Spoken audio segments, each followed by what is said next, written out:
Kia ora, I'm David Chaston with 90 at 9, brought to you by interest.co.nz. This will get everything you need to know in 90 seconds at 9 o'clock with news of a large number of key new releases to end the year. It might be the final full week before the summer holidays here in New Zealand, but there is a lot going on and a lot to follow. This is the week when corporates and government release their bad news stories in the hope people are distracted.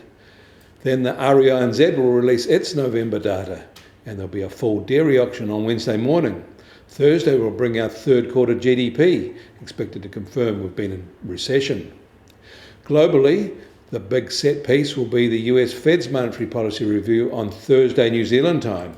A 25 basis point cut is expected there, and that comes in the middle of a large raft of important US data updates.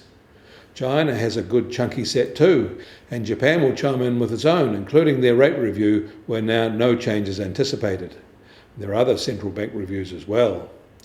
In the meantime, we start the week with global interest rates on the move up, and the US rate inversions have all now vanished, except in China where there's a rush on for the safety of government bonds, which is driving down yields to record lows, and positive sloping yield curves are returning.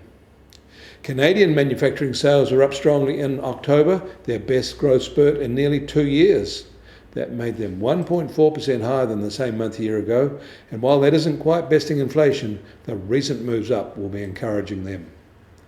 Across the Pacific, Chinese banks extended just 580 billion yuan in new loans in November, less than half the same month a year ago, and just half of what was expected.